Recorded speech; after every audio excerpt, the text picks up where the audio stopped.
The blogs and the sites we build keep getting more and more valuable, and that's very great news for you and I as we build these businesses up. I just listed a site with Empire Flippers, as you might have seen, and they evaluated my site at 53. So that's the factor you multiply on the monthly earnings from the site. And I'll get back to that, how they do that and how that is all calculated. But it's very, very interesting to see this tendency, this trend that it just gets up and up and up. I mean, just a year or two ago, I would be very happy to sell a site at 45. And now it's at 53 for this site here. And I've seen a few sites go even higher than that. And again, I'll get back to these numbers, what they all mean. But I want to talk a little bit about how that is, why that is, and also why some sites are just way more valuable than others, and how we can sort of plan and build out blogs and sites for our portfolio that are as valuable as possible. So stay tuned for that. So I learned a lot, obviously, from this evaluation process with Empire Flippers. It's the first time I've sold a site of this size, so it's more than $1 million. So it's a big deal for me, obviously.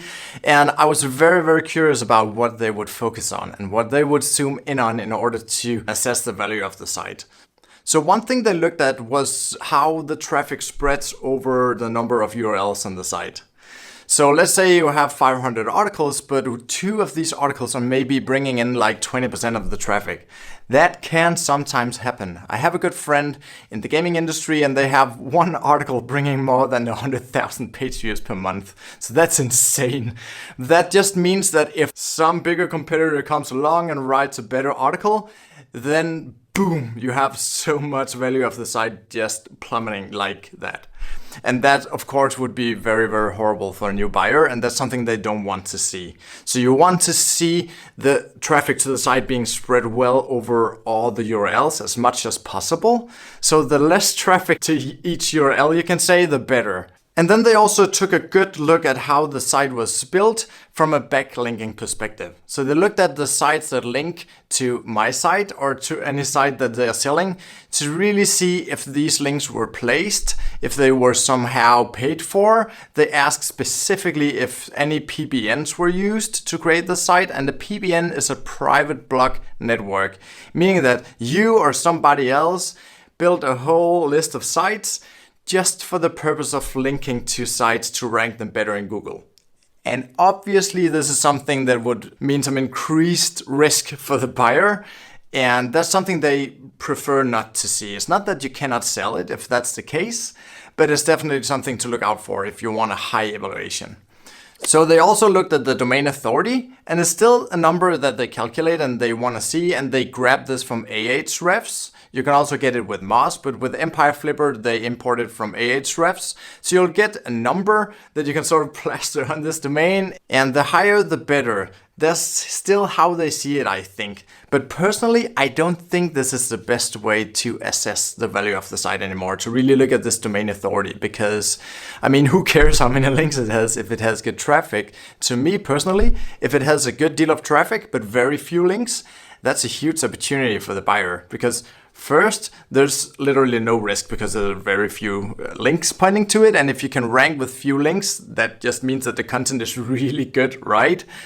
And secondly, if the buyer wanted to build some links themselves, if that's the game they're into and something they're interested in, of course, they'd be able to boost the site just further. So I don't really know how this plays into the evaluation, but it's something that's listed on the sales page. And the next thing they look at is the size and the scope of the niche. So a buyer, of course, wants to be able to grow the site. So let's say you are in a pretty confined small niche and maybe you wrote the 200 articles there are to write.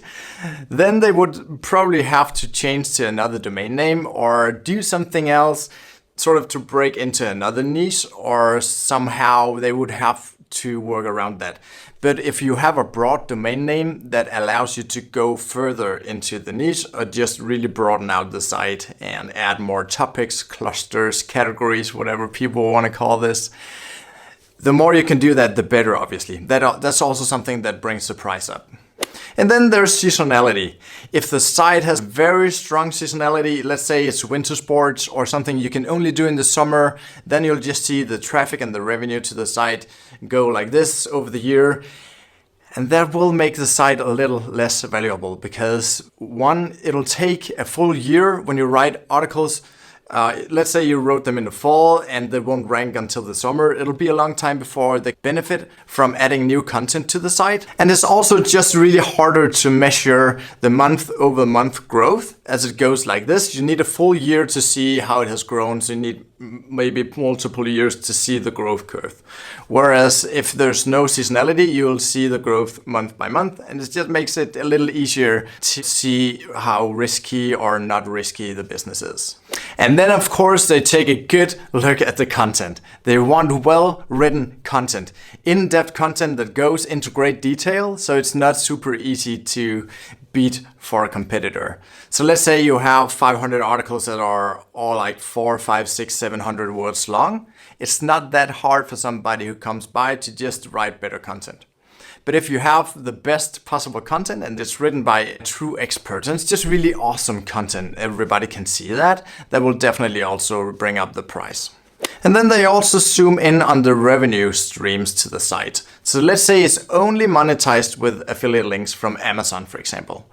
There's a huge risk there because if they want to bring down the commissions just one more time, then like that, you'll lose a lot of revenue as a new buyer.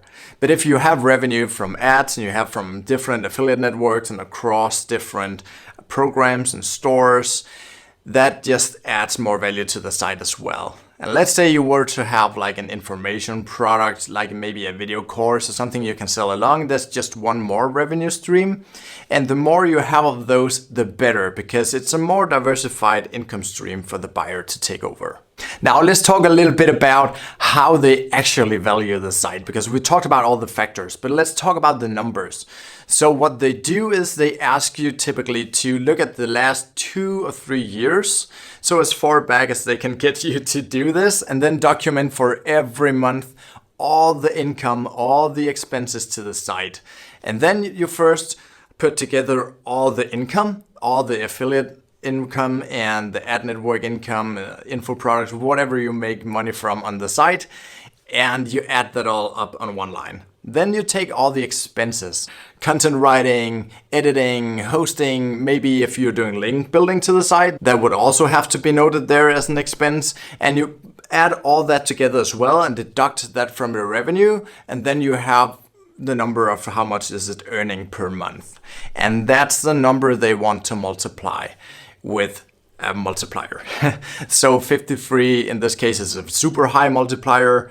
30 is also a fine multiplier. So anywhere between, I would say, 30 to 50 is a very good evaluation for any site really.